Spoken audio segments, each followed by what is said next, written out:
본 방송에서 제공하는 투자 정보는 투자 판단에 대한 조언입니다. 방송에서 제공하는 주식의 가치, 가격 상승 및 하락에 대해서는 방송사에서 보장하지 않습니다. 실시간 정보 브리핑입니다. 첫 번째 헤드라인입니다. 글로벌 금융시장에 불어닥쳤던 공포 심리가 수그러들면서 미국 증시가 반등했습니다. 뉴욕 증시 3대 지수는 앞서 전날까지 3거래일 연속 하락세를 지속했고 특히 다우지수와 S&P 500 지수가 각각 2.6%, 3% 떨어지며 2년 만에 최대 낙폭을 기록했습니다. 뉴욕 증시의 반등에 따라 시장의 공포 심리를 간접적으로 나타내는 공포지수도 급격하게 하락했습니다. 두 번째 소식입니다. 미국 투자은행 모건 스탠리가 최근 글로벌 증시 급락의 원인이 된 미국 경기 불안에 대해 미국 경제는 침체를 겪고 있지 않다는 분석을 내놨습니다. 모건 스탠리는 미국 경제가 침체 국면이 아닌 만큼 9월 FOMC가 열리기 전 긴급 금리 인하나 9월 회의에서 금리를 50bp 내리는 빅컷을 단행할 필요도 없다고 진단했습니다. 뉴욕 증시가 급락한 전날에도 모건 스탠리는 시장의 우려가 과장됐다는 취지의 분석을 내놨습니다. 6개월 평균 취업자 수 증가폭이 20만 명이고 8월 고용지표가 다소 회복될 가능성이 높다는 게 그 이유였습니다. 만약 8월 취업자 수가 10만 명 이하로 떨어지고 실업률이 4.3% 이상으로 오를 때만 9월 빅컷이 가능하다고 예상했는데요. 이 가운데 미국이 3분기에도 견조한 성장률을 이어갈 것이다 라고 역시 분석하고 있습니다. 세 번째 소식입니다. 미국 민주당 대선 후보인 카멀라 해리스 부통령이 러닝메이트인 부통령 후보로 진보 성향의 백인 남성인 팀 윌즈 미네소타 주지사를 낙점했습니다. 서민 출신의 백인 남성으로 친서민, 친노조 색채가 짙은 월제 주지사를 통해 11월 대선 접전지인 러스트벨트 경합주에서 백인 노동자의 지지 기반을 확대하려는 포석으로 풀이되고 있습니다. 한편 트럼프 전 대통령은 월주 주지사가 민주당 부통령 후보로 확정된 후 자신이 만든 SNS인 트루스 소셜에 긍정적인 의사를 밝혔습니다. 다른 부통령 후보들 대비 진보적인 월주 주지사가 낙점돼 안도했다는 분위기입니다. 마지막 소식입니다. 미국의 방산 기업이자 인공지능 스타트업인 팔란티어가 실적 호재로 10% 이상 폭등했습니다. 팔란티어는 미국의 AI 데이터 업체로 기존에는 군대와 정보기관 등 주로 정부에서 주문을 받았으나 월가에 AI 열풍이 불면서 미간 기업에도 많은 주문을 받아 매출이 급등했습니다. 전일 팔란티어는 장 마감 직후 실적을 발표해 시장의 예상을 상회하는 실적을 보여줬습니다. 특히 이번 분기 전망이 아주 좋았는데요. 팔란티어는 이번 분기 매출을 27억 4,200만 달러에서 27억 5천만 달러 사이로 제시했습니다.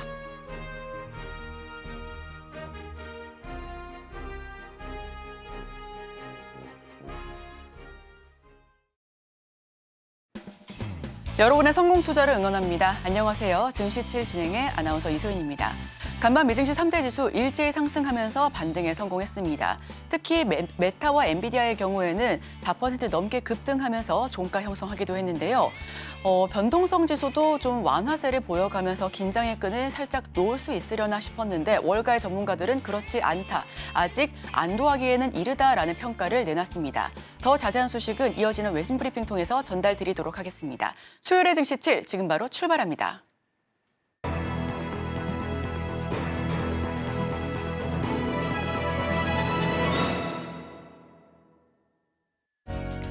네, 복잡한 외신 이야기 쉽고 간편하게 전해드립니다. 증시7 외신 브리핑 오은비입니다. 일본 증시의 반등과 미국 경제 침체 우려가 과장됐다라는 의견이 반영이 되면서 간밤 뉴욕 증시가 일제히 상승했습니다. 다우지수는 0.76%, S&P 500 지수 같은 경우에는 1.03%, 나스닥 지수도 1.03% 각각 올랐습니다. 일본 니케이 지수는 10.2% 급등을 하면서 2008년 이후 최대 상승폭을 기록했습니다. 니케이의 반등은 미국 증시의 투자 심리 회복에 기여를 했습니다. 종목별로 살펴보자면 엔비디아는 3.78%, 메타는 3.86% 상승하는 등 대형 기술주가 상승을 주도했고 호실적을 낸 팔란티어는 10.38% 급등했습니다.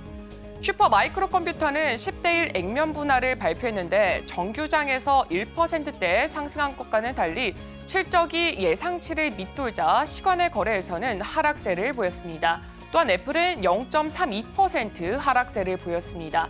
애플은 이틀 연속 주가가 하락하면서 지난밤에는 장중 201.07달러까지 떨어지는 등 200달러 선이 위협받기도 했습니다. 매그니피센트 7 기업들이 대부분 상승한 것과는 조금 반대되는 흐름을 보여줬는데요. 버크셔 해서웨이가 올해 들어서 보유 중이던 애플 주식의 절반 가까이를 팔아치운 영향으로 보이고 있습니다. 이어서 지난밤 있었던 소식들 전해드리겠습니다. 네, 미국 상무부는 6월 무역 수지 적자가 731억 달러로 전월 대비 2.5% 감소했다고 이렇게 발표를 했습니다. 이는 전문가 전망치인 725억 달러를 조금 웃도는 수치입니다. 6월 수출은 2,659억 달러로 1.5% 증가를 했고요. 수입은 3,390억 달러로 0.6% 증가해 수출 증가가 수입 증가 규모를 넘어섰습니다. 중국과의 무역 적자는 223억 달러로 16억 달러를 줄였습니다. 미국의 무역 적자는 2022년 3월 이후 감소 추세를 보이다가 지난해 하반기부터 다시 증가하는 흐름을 보이고 있습니다. 다음 소식입니다.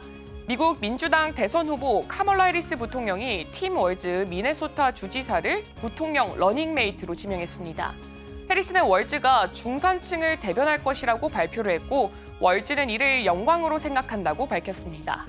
월즈는 미네소타 주지사로 재선에 성공했으며 낙태권 옹호와 저소득층 지원에 앞장서고 있습니다. 해리스와 월즈는 19일부터 시카고에서 열리는 민주당 전당대회에서 공식 후보로 지명될 예정입니다. 부통령 후보로는 월즈 외에 조시 샤피로, 마크 켈리 등이 거론됐으나 해리스는 최종적으로 월즈를 선택했습니다.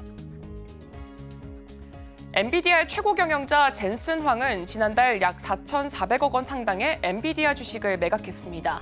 미국 증권거래위원회에 따르면 젠슨 황은 7월 한 달 동안 264만 주를 하루 12만 주씩 균등하게 매도했습니다. 이 매각은 3월에 채택된 10b5-1 계획에 따른 것으로 특정 시기나 가격에 주식을 매도하기로 한 사전 계약에 따른 것입니다. 황 CEO는 2020년 이후 지금까지 약 1조 9,243억 원어치의 엔비디아 주식을 매각했으며 8월에도 주식을 매도할 계획입니다. 젠슨 황 외에도 엔비디아 이사회 멤버인 마크 스티븐슨과 글로벌 현장 운영 담당 부사장 제이 퓨리도 각각 1억 2,500만 달러와 1,000만 달러어치 주식을 매각했습니다. 블룸버그 억만장자 지수에 따르면 젠슨 황의 순 자산은 최근 주가 하락으로 인해서 약 8조 원 감소하여 현재 약 121조 원입니다. 엔비디아 대변인은 이에 대한 논평을 거부했습니다. 일론 머스크 테슬라 CEO가 챗 GPT 개발사 오픈 AI와 샘 올트먼 오픈 AI CEO를 상대로 소송을 제기했습니다. 지난 6월 유사한 소송을 취하한 지 2달 만입니다. 머스크는 오픈 AI의 공동 창립자로서 올트먼과 그렉 브록먼 회장이 인류의 이익을 위한 AI 기발이라는 초기 사명을 저버리고 마이크로소프트와 수십억 달러 규모의 파트너십을 체결했다고 주장했습니다. 그는 이번 소송에서 오픈 AI와 마이크로소프트의 계약이 범용 인공지능 개발 시 무효화될 수 있는지를 검토해달라고 요청했습니다. 한편 머스크는 2018년 오픈 AI 이사직을 사임하고 투자 지분도 모두 처분했으며 이후 AI 스타트업 xAI를 설립해 AI 챗봇 그록을 출시했습니다. 오픈 AI 대변인은 이에 대해서 일론의 앞선 이메일은 여전히 자명하다 이렇게 짧게 발언을 했습니다. 최근 중국의 주요 기술 기업들인 화웨이, 바이두 그리고 탄센트는 미국의 추가 반도체 수출 규제를 예상하고 삼성전자의 HBM 칩을 비축하고 있습니다. HBM 칩은 인공지능 반도체에서 중요한 구성 요소로 삼성전자, SK하이닉스, 마이크론 테크놀로지만 이를 공급할 수가 있습니다. 중국 기업들은 주로 HBM2E 모델을 필요로 하고 있는데 이는 최신 모델인 HBM3E보다 2세대 뒤진 제품입니다. 하지만 현재 글로벌 AI 붐으로 인해서 최신 모델의 공급이 부족한 상황이기에 중국 기업들은 더 구형인 HBM2E 모델을 비축하고 있습니다. 이런 사태의 원인은 미국 정부의 규제 때문입니다. 미국 정부는 이달 중 대중국 반도체 및 반도체 장비 수출에 대한 새로운 규제를 발표할 예정입니다. 이 규제는 HBM 칩에 대한 접근을 제한하는 조치를 포함할 것으로 예상되고 있습니다. 예로 들어서 화웨이는 삼성의 HBM2E 반도체를 사용해서 자사의 첨단 AI 칩을 제조하고 있는데 만약 미국이 중국에 대한 HBM2E 판매도 제한을 하게 된다면 삼성전자는 상당한 영향을 받을 수가 있습니다. 마이크론은 이미 작년부터 중국의 HBM 제품을 거의 판매하지 않고 있고요. SK하이닉스는 주로 엔비디아의 첨단 HBM 제품을 공급하고 있습니다. SK하이닉스는 HBM3 생산량을 확대하기 위해서 생산을 조정 중에 있고요. 올해와 내년도의 생산 물량은 이미 매진된 상태입니다. 이런 상황에서 중국 기업들은 필요 물량을 확보하기 위해서 삼성전자의 HBM 칩을 미리 사들이고 있는 것입니다. 다음 소식입니다. 애플의 최대 협력사인 대만 폭스콘이 인공지능 상승에 힘입어서 7월 매출액이 역대 최고치인 약 24조 원을 기록했습니다. 이는 전달보다 16.63%, 전년 동기 대비 21.98% 증가한 수치입니다. 신형 아이폰 16 시리즈 출시에 대비한 부품 비축과 또 AI 서버에 대한 강한 수요가 매출 증가를 이끌었습니다. 폭스콘은 AI 관련 제품 수요가 성수기에 접어들면서 3분기에도 실적이 계속해서 우상향할 것이다 라고 예상하고 있습니다. 폭스콘은 AI 수요 급증으로 광통신 시장 활성화에 대비해서 공동 패키지 광학기술 확보에 나섰다고 전했습니다. 다음 소식입니다. 일본의 2024년 6월 실질 소비 지출이 전년 동월 대비 1.4% 감소했다는 소식이 나왔습니다.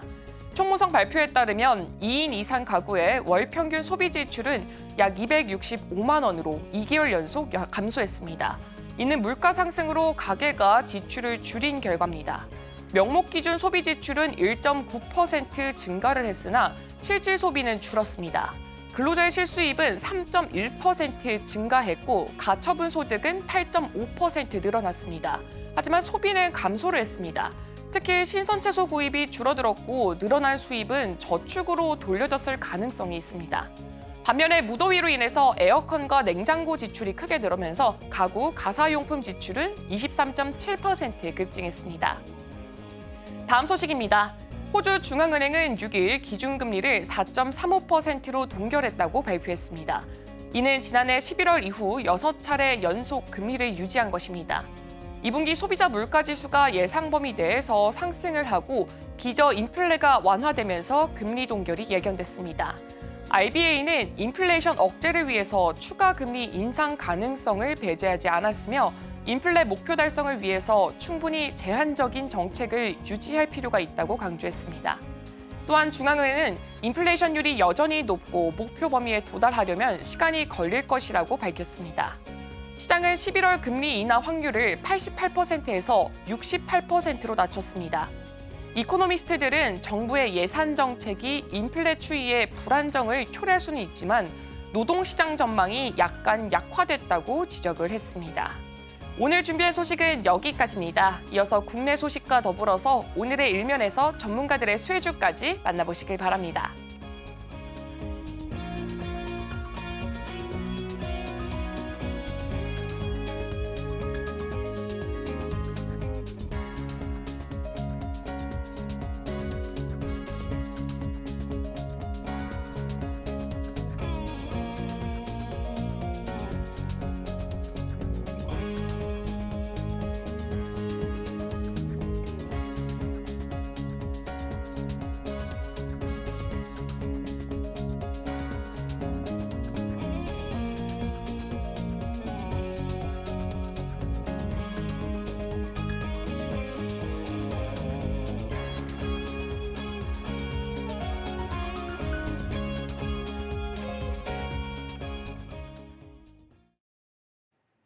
네, 서울경제TV 증시7 조간 브리핑 시간입니다. 서울경제신문에서 발행한 이슈 전해드리는데요. 첫 번째 소식부터 하나하나 짚어보겠습니다. 화면 살펴보시죠. 엔캐리 공포 겹쳐 최악된 스태그플레이션 첫 번째 소식 바로 전해드립니다.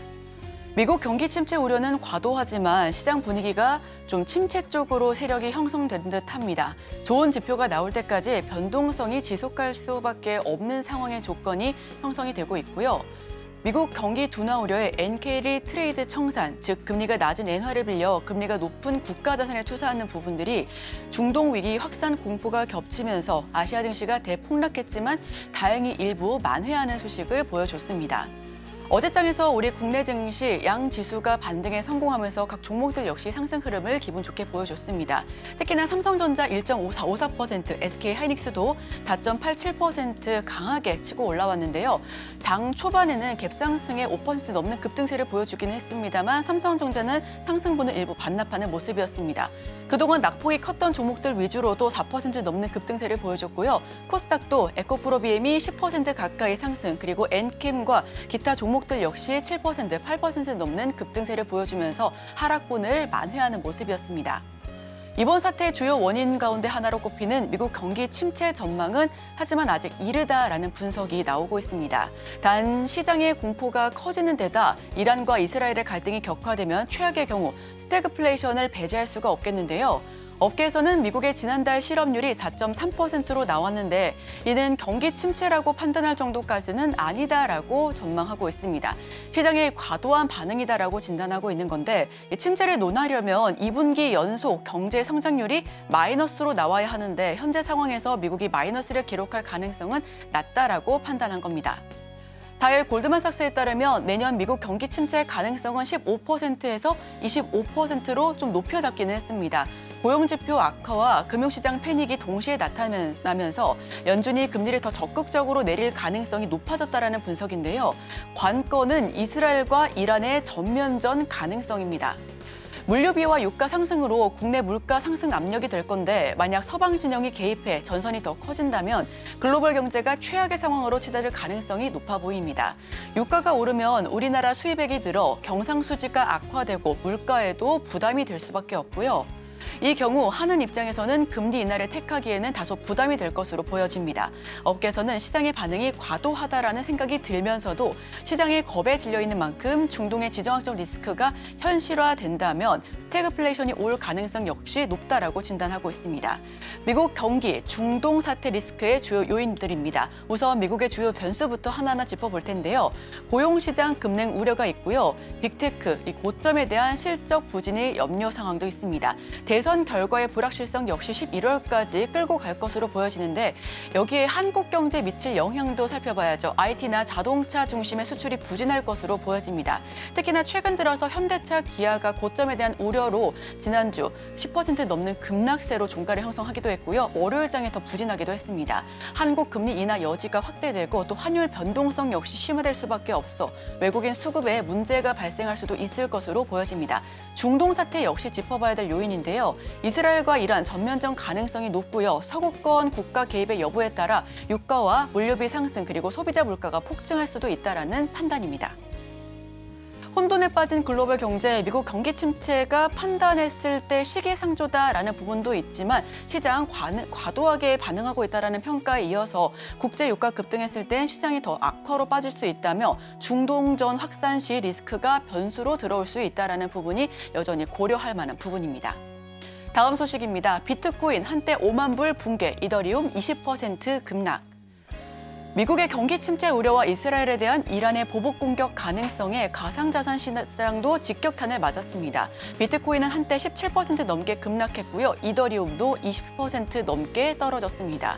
최근 한 달 사이 지속적으로 고공행진하면서 좋은 흐름을 보여줬었던 비트코인.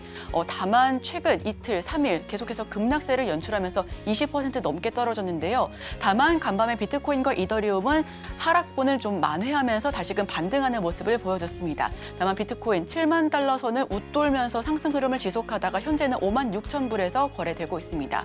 가상자산의 약세 원인을 살펴보면 미국 경기 침체 우려가 확산되면서 위험자산에 대한 투자 심리가 위축된 부분이 가장 큽니다.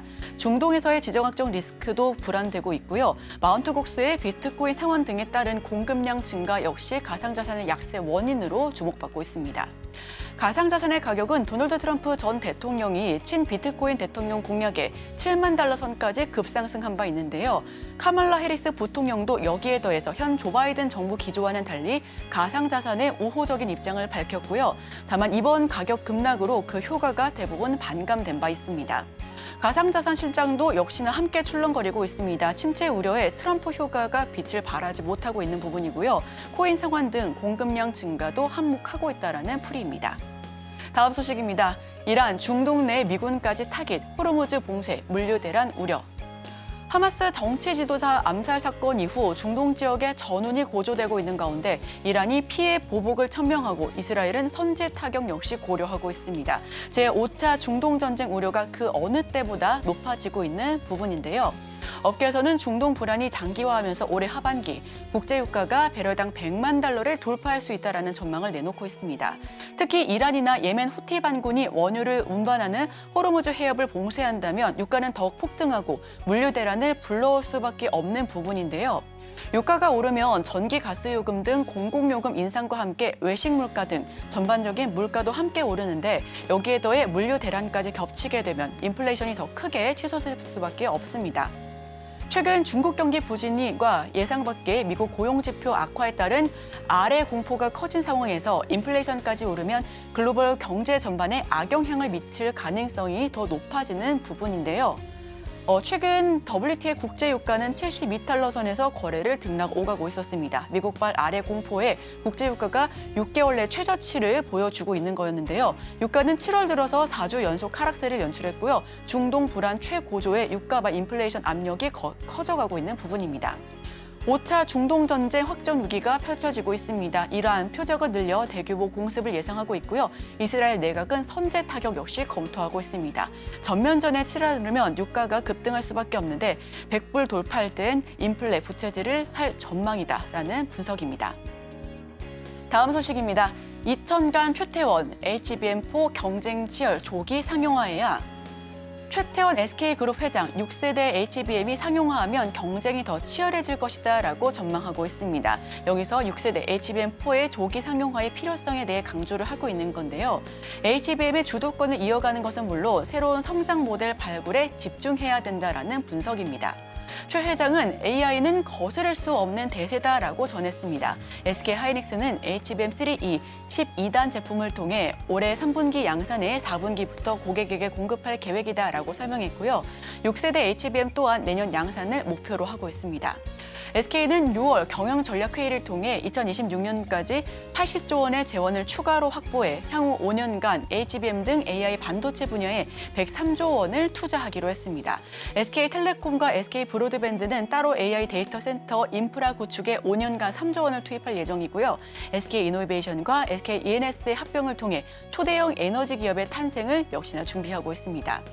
AI 거품론 속에 SK하이닉스를 방문했습니다. 5세대 HBM 생산 라인을 점검하고 있고요. 미래 사업 경쟁력 강화를 논의했습니다. AI는 거스를 수 없는 대세라며 HBM 이후 수익 모델을 고민하고 있다라는 설명입니다. 네, 제가 준비한 소식은 여기까지입니다. 계속해서 오늘의 일면을 통해 전문가와 수혜주까지 찾아보도록 하겠습니다. 저희와 끝까지 함께 하시죠.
네, 바로 이어서 오늘의 일면을 통해 심층 분석해 보겠습니다. 헤르메스 스타 김시은 팀장 함께합니다. 어서 오세요. 네, 안녕하세요. 네, SK하이닉스 반도체 패키징 공장에 미국이 6,200억 보조금을 쏜다라는 소식, 굉장히 좋은 소식으로 들어왔습니다. AI 공급망 활성화에 기여하겠다라고 하는데 오늘 시초가부터 SK하이닉스 풀매수 들어가야 되나요? 헤드라인 풀어주시죠. 일단 좀 긍정적인 내용은 이긴 하나 다소 좀 풀매수를 하기에는 좀 여러 가지 여건들이 맞지 않은 상황이라고 보시면 좋을 것 같고요. 물론 내용들을 조금 더 풀어보게 되었을 때 SK하이닉스에게 있어서 굉장히 긍정적인 내용들은 맞습니다. 그동안 이제 보조금을 받지 못할 수 있다는 우려도 있었고, 특히 트럼프 전 대통령이 좀 계속해서 반도체에 관련했을 때 피해를 볼 수 있다라는 내용들이 나오게 되면서 현재 반도체 관련 종목군들은 우려가 굉장히 많이 나왔던 상황들이에요. 그런 상황 속에서 현재 SK하이닉스가 최대 4억 5천만 달러의 직접 보조금도 받을 수가 있고, 이 규모 자체를 보면은 삼성전자라든지 TSMC라든지 인텔 대비했을 때 직접적으로 받는 투자 금액에 비했을 때 굉장히 높은 수치라고 보시면 좋을 것 같습니다. 보조금이 약 25% 정도라고 보시면 좋을 것 같아서 지금 SK하이닉스 같은 경우에는 좀 투자하는 것 대비했을 때 다른 기업들보다 더 많이 돌려받는다. 그로 인해서 부담감은 다소 덜 수가 있다라고 보시면 좋을 것 같습니다. 다만 지금 이러한 내용들이 SK하이닉스의 급등을 만들어낼 수 있는 요인인가에 대해서는 우리가 조금 더 확인을 해볼 필요가 있다라고 보시면 좋을 것 같아요. 저는 그 점에 있어서 외국인들의 수급에 대해서 조금 더 집중을 해보게 되었는데, 아무래도 좀 우리가 좀 보게 되었을 때 아무래도 개인들 같은 경우에는 정보를 전달받거나 혹은 정보를 접하는 시기가 살짝 늦고, 외국인 같은 경우에는 어떻게 알았는지 항상 먼저 들어가는 경향들이 있습니다.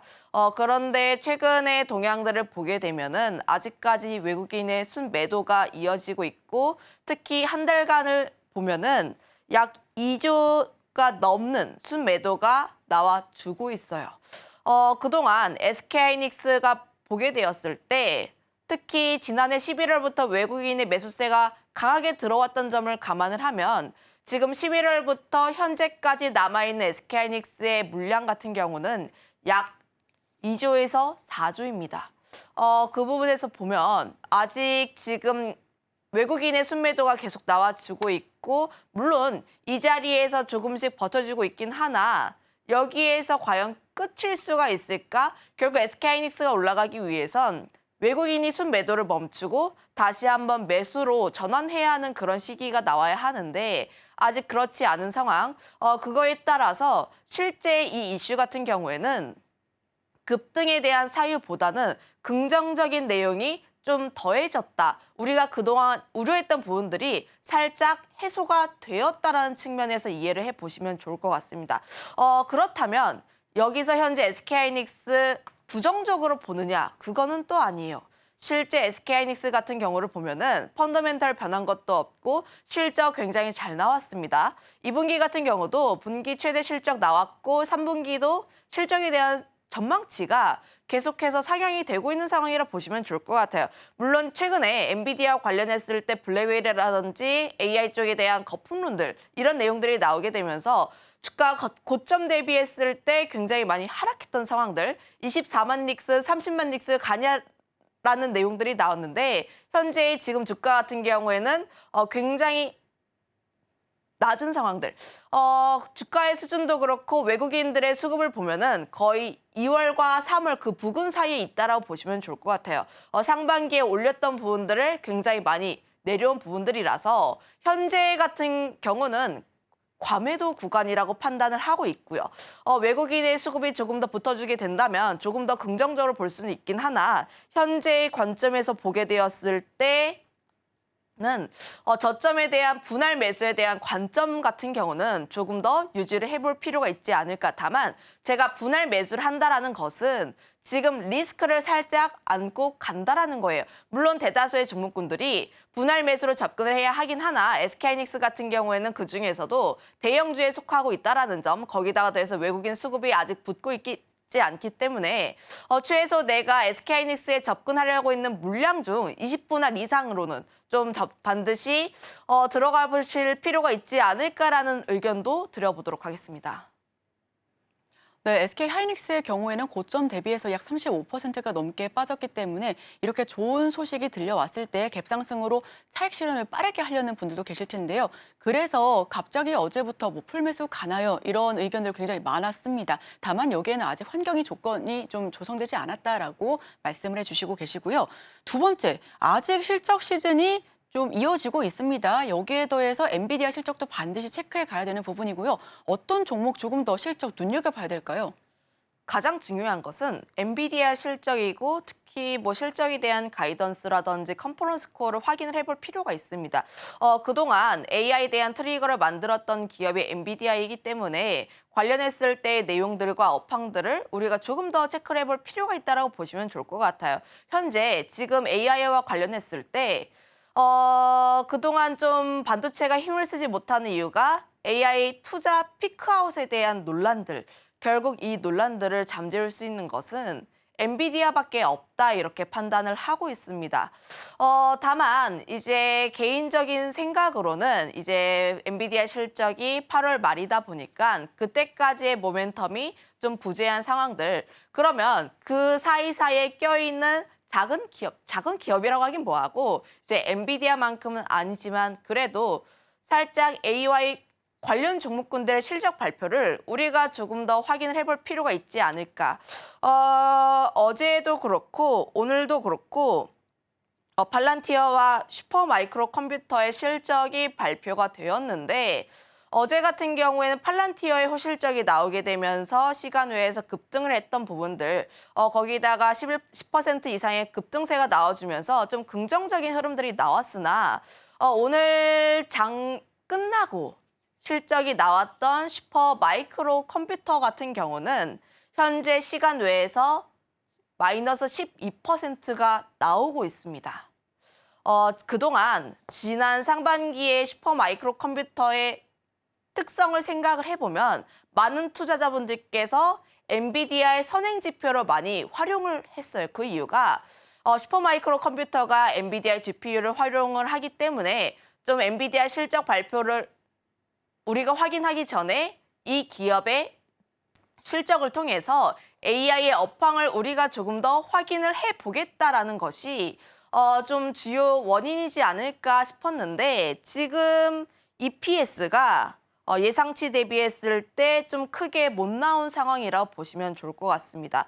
예상치가 8.25달러가 나왔어야 하는데 현재 6.25달러가 나온 상황이라서 좀 계산적으로 보면은 약 20%에서 25% 정도가 좀 가이던스 대비 안 나온 상황이라고 예상치 대비했을 때 안 나온 상황이라고 보시면 좋을 것 같고요. 물론 가이던스 자체는 굉장히 좋습니다. 25년 가이던스는 굉장히 좋긴 하나 현재 EPS 자체가 좀 다소 아쉬웠던 상황들, 그동안 기대치가 굉장히 많이 나왔던 상황이고 특히 슈퍼마이크론 컴퓨터에 걸었던 기대가 굉장히 컸던 만큼 현재 시간 외에서의 낙폭이 좀 크게 나오고 있는 모습이 보여주고 있어서 오늘 국내 증시에서도 다소 좀 부정적인 인식을 끼치지 않을까라는 생각을 하고 있어요. 물론 이제 엔비디아가 전거래일 100달러라는 그 중요한 라인대를 지지를 하고 있는 모습들이 나와주고 있긴 하나 다만 슈퍼마이크론 컴퓨터의 현재 2분기 EPS에 조금 더 집중을 할 것인지 혹은 앞으로의 가이던스에 집중을 할 것인지에 따라서 다소 반도체 혹은 기술주들의 향방은 조금 갈릴 수 있다라고 판단을 하고 있습니다. 네, 엔비디아는 월말에 오픈되기 때문에 그 사이에 계속해서 잘 버텨줘야 할 것 같습니다. 여기에 더해서 워렌 버핏의 경우에는 거의 뭐 절반 가까이 현금을 확보하는 전략을 취하겠다라는 입장을 밝혔는데요. 그렇다면 우리는 투자 전략 어떻게 세워봐야 될까요? 지금 저가 매수의 기회로 좀 살펴봐야 되는 건지 아니면 현금을 좀 확보하고 있어야 되는 건지 투자 전략에 대해서 여쭤보겠습니다. 일단 투자 전략에 대해서 이야기하기 전에 이제 애플을 좀 이렇게 지분 정리해서라고 이야기를 했는데 사실 그 부분 같은 경우도 보면은 시장과 연결했을 때 귀에 걸면 귀걸이, 코에 걸면 코걸이입니다.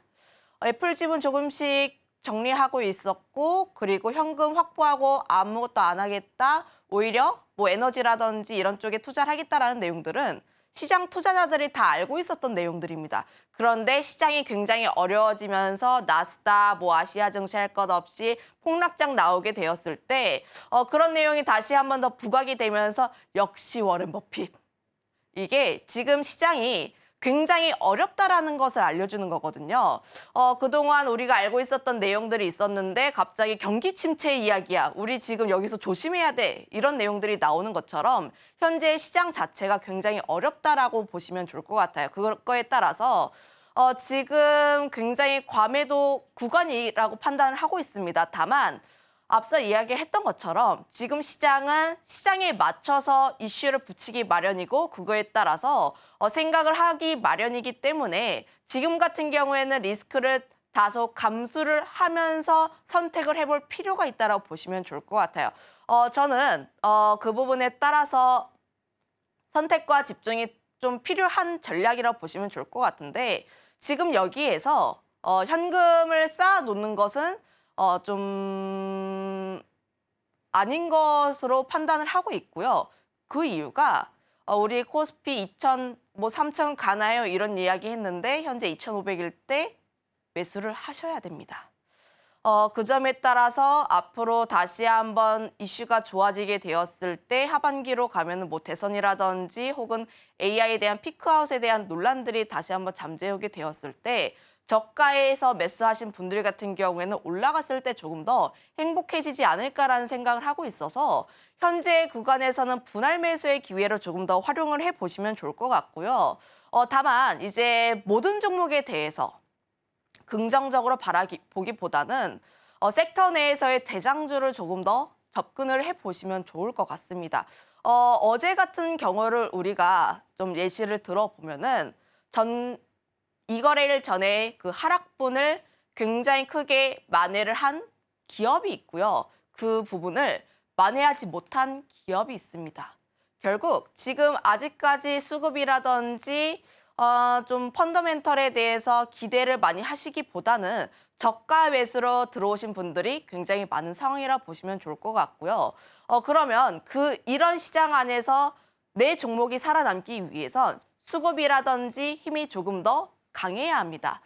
저는 그 부분에서 보게 되었을 때 차트에 대한 부분들을 장대 음봉을 뒤엎거나 그것보다 좀 근접한 장대 양봉이 있는 기업들 위주로 한번 보시는 게 맞지 않을까라는 생각을 하고 있어요.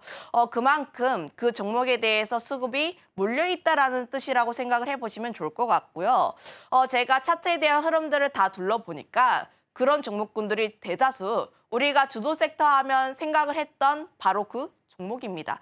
예를 들어서 화장품이라고 하면 실리콘2라든지 혹은 이제 조선이라면 HD 한국조선해양이라든지 물론 이제 한국조선해양 같은 경우에는 전거래일 외국인 이탈이 나오면서 다소 아쉬운 모습들이 보여주고 있긴 하나 저는 접근을 하려면 차라리 내가 가지고 있던 종목군들보다는 대장주 위주로 좀 접근을 하는 게 다소 나을 것 같다라는 생각을 하고 있고요. 거기다가 더해서 지금 수요일까지는 반대 매매도 좀 예정이 되어 있고 어제 알테오젠 같은 경우에도 12시 기점에 반대 매매 나오면서 보합까지 내려갔습니다. 오늘과 내일 같은 시장도 좀 다소 그런 부분들이 연출이 될 가능성이 높다 보니까 수요일까지는 보수적으로 바라볼 필요가 있고 목요일 같은 경우에도 옵션에 대한 부분들이 있다 보니까 변동성은 좀 나을 수가 있다. 다만 그 안에서도 눌렸을 때 담아보실 필요가 있다라는 생각을 하고 있어서 급등을 할 때보다는 좀 눌렸을 때 내가 관심 있고 실적이 잘 나오고 있는 데다가 펀드가 굉장히 좋은 기업들 눌렸을 때 분할 매수로 좀 접근을 해볼 필요가 있다라고 생각을 하고 있습니다. 네, 눌렸을 때 분할 매수의 관점에서 접근해 볼 만한 필요가 있는 그런 섹터, 오늘의 일면에서 상세하게 짚어보겠습니다. 자, 그럼 어떤 섹터가 있는지도 굉장히 궁금한데요. 최근 들어서 조선과 바이오가 굉장히 좋았습니다. 여기에서 좀 힌트를 찾아봐도 될까요? 네, 조선도 그렇고 바이오도 그렇고 보면은 외국인 혹은 기관들이 그 폭락장 속에서도 매수세가 들어왔던 섹터입니다. 결국 이제 조선을 좀 예로 들어보게 되었을 때 HD 한국조선해양 같은 경우가 금요일과 월요일의 하락장 속에서도 외국인은 매수를 굉장히 많이 했다라는 점들.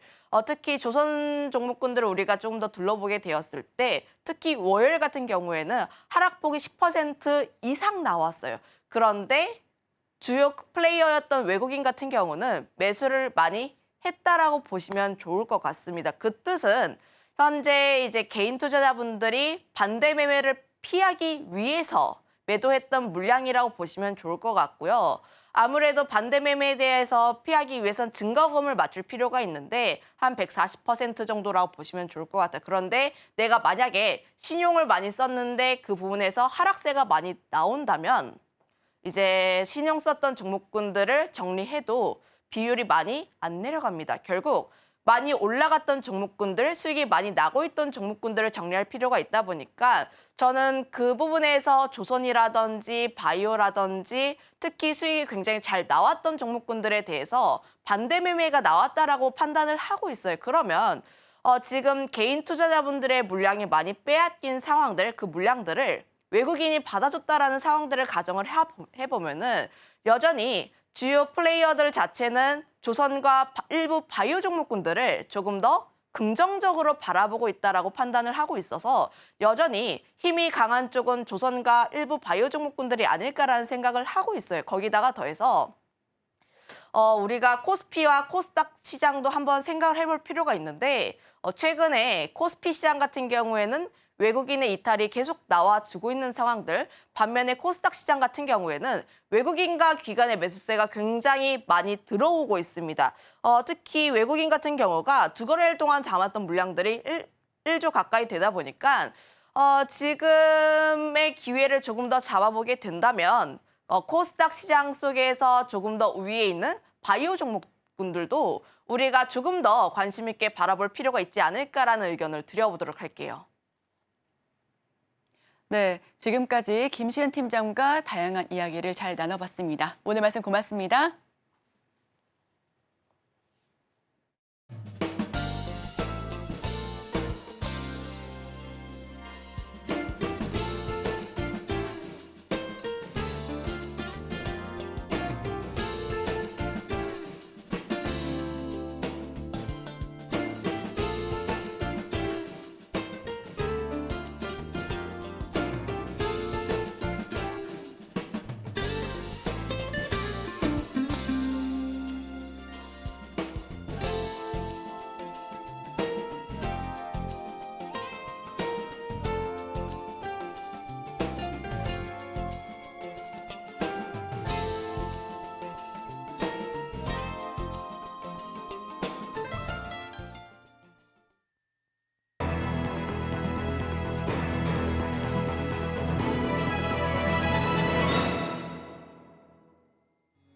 네, 투자하기 전에 참고해보면 좋을 리포트 준비했습니다. 지금 정말 너무 덥죠. 이렇게 더운 여름철에 생각나는 종목 중 바로 하나입니다.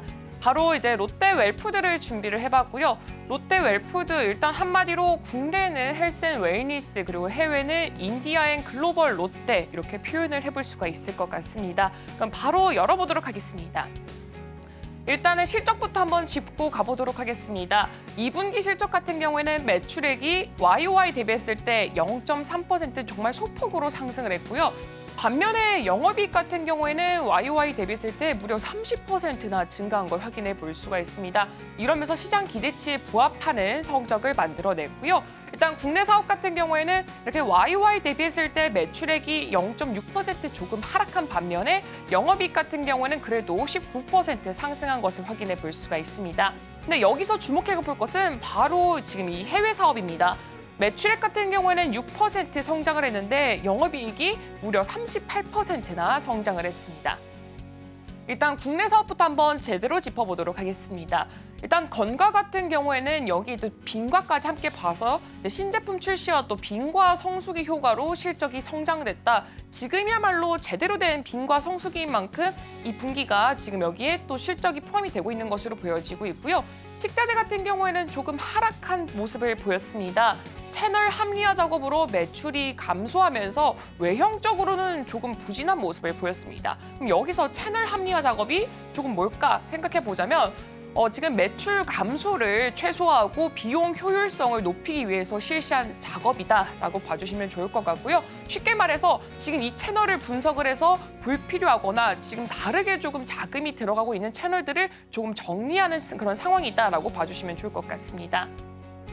유지 같은 경우에는 고원가 재고 소진과 판매량 성장으로 이익 개선에 기여를 했다. 근데 도대체 고원가 재고를 소진한 게 왜 수익성 개선에 의미가 있을까 살펴보자면 이 높은 가격에 구매한 재고를 소진하는 과정으로 이렇게 5가지의 그런 개선 효과가 있습니다. 첫 번째로 비용 절감인데요. 이렇게 고원가 재고를 소진했기 때문에 그 빈자리를 조금 낮은 원가 제품으로 좀 채워 넣을 수가 있습니다. 다음으로 재고 관리 효율성입니다. 계속해서 냅두게 된다면 창고비 그리고 관리비까지 계속해서 들어가기 때문에 그 부분을 조금 상쇄할 수가 있습니다. 세 번째로 현금 흐름이 개선되는데요. 재고 판매로 인해서 현금이 계속해서 유입이 되고 있기 때문에 자금이 증가합니다. 또 가격 변동성에 대해서 대응을 해줄 수가 있는데요. 고원가 재고 소진 후에 저가 재고로 원가 절감 자체를 굉장히 극대화를 시켜볼 수 있는 그런 효과가 있습니다. 마지막으로 이익률 개선 또한 있는데요. 저가 재고로 생산한 제품을 동일한 가격에 또 판매가 될 수밖에 없으니까 이익률 또한 개선이 됩니다. 다음으로는 일단은 롯데 웰푸드 하면 여름철에 가장 강력한 라이벌이 바로 빙그레인데 빙그레도 한번 잠깐 짚고 넘어가 보도록 하겠습니다. 일단은 롯데 웰푸드는 매출액이 0.3% 증가했고 영업이익이 30.3% 큰 폭으로 증가를 했는데 같은 2분기를 봤을 때 지금 이건 빙그레는 전망치긴 하지만요. 매출액은 6.1% 꽤나 큰 폭으로 상승을 했지만 영업이익은 12% 성장할 것으로 전망치가 나왔습니다. 일단 롯데 웰푸드 빙그레 작년을 한번 되짚어보자면 정말 치열했습니다. 0.01%포인트로 정말 치열한 경쟁을 보여주었는데요. 일단은 롯데 웰푸드 같은 경우는 제조사 점유율 자체가 39.86%로 1위를 차지했는데 빙그레와 해태아이스 같은 경우는 정말 0.01%포인트 조금 낮은 39.85%로 2위를 차지하는 모습을 또 보여줬습니다. 그렇기 때문에 한번 투자를 하실 때는 빙그레까지 한번 살펴보시는 것도 좋을 것 같습니다. 그다음에 해외 사업 한번 살펴보도록 하겠습니다. 인도 법인 중심으로 실적이 큰 폭으로 개선이 됐습니다. 매출액 같은 경우에는 11%가 증가를 했고요. 건과는 초코파이 세 번째 라인이 안정화가 되면서 매출 성장에 되게 큰 폭으로 견인을 했습니다. 그리고 빙과 같은 경우에는 어쩔 수 없이 이 계절적 성수기 그리고 우호적 기상 영향으로 실적 성장에 기인을 했는데 사실상 이렇게 조금 기상 현상 같은 경우에는 안 좋긴 하지만 어쨌든 이렇게 매출에는 긍정적인 영향을 계속해서 주고 있습니다. 다음으로는 인도 초코파이 도대체 뭐길래 이렇게 매출의 성장세를 보여주냐 한번 분석을 해보겠습니다. 일단은 인도 같은 경우에는 2010년에는 남부 첸나이 공장을 설립을 했고요. 그다음에 2015년에는 북부 뉴델리에 하리아나주 공장을 또 설치를 했습니다. 그런데 이제 작년에는 또 첸나이 공장을 증설을 함으로써 초코파이 매출이 계속해서 증가가 되고 있다는 것을 볼 수가 있습니다. 일단 2004년부터 인도 현지 제과 업체인 이 페리스사를 인수하면서 롯데 인디아로 지금 내세운 상태입니다. 특히 인도 소비자를 겨냥해서 동물성 마시멜로를 식물성으로 바꿔서 채식주의자용 초코파이를 만들어냈는데요.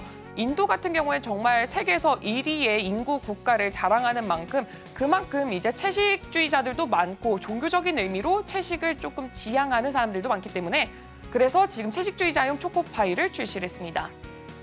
현지에서 폭발적인 인기를 끌면서 초코파이를 제사 음식으로 사용을 하거나 특별한 날에 상대방에게 선물로 주는 고급 음식 등으로 사용을 한다라고 지금 인식이 강하게 들어가 있는 상태이기 때문에 굉장히 프리미엄 브랜드다라고 봐주시면 좋을 것 같고요. 21년 기준 했을 때 인도에서 초코파이 12개입 같은 경우에는 하나로 약 2,400원입니다. 인도에서 현재 코카콜라가 300원에 판매가 되고 있는 점을 한번 생각을 해본다면 초코파이 가격이 그리 싸지만은 않다고 볼 수가 있습니다. 그래서 이제 또 지속적인 수익 개선 포인트까지 한번 짚어보도록 하겠습니다. 일단 마진 높은 이렇게 H&W 헬스 앤 웰니스 포트폴리오를 강화를 할 것이고요. 또 프리미엄 브랜드도 확장을 하면서 유지 사업마저 개선을 할 것이다라고 있는데 여기서 가장 중요 포인트는 헬스 앤 웰니스라고 볼 수가 있습니다.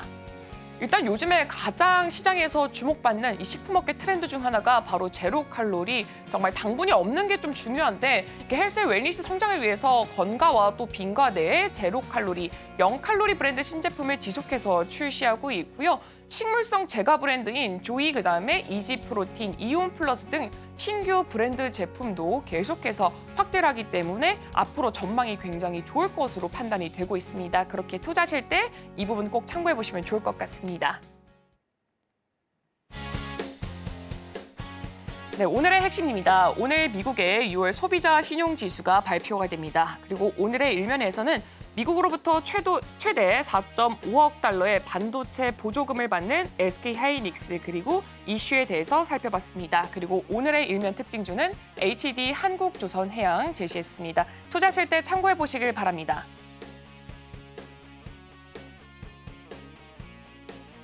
네, 저희가 방송 중에 제공해드린 정보는 투자 판단에 대한 참고 자료일 뿐이고요. 해당 종목의 가치 또는 상승률을 보장하지는 않습니다. 잠시 후 증시8 서울경제TV 개장 방송이 이어집니다. 더 다양한 인사이트 가져가실 수가 있으니까요. 끝까지 함께 하시길 바랍니다. 오늘 저희가 준비한 소식은 여기까지입니다. 저희는 내일 이 시간에 또 찾아뵙도록 하겠습니다. 함께 해주신 여러분 오늘도 고맙습니다.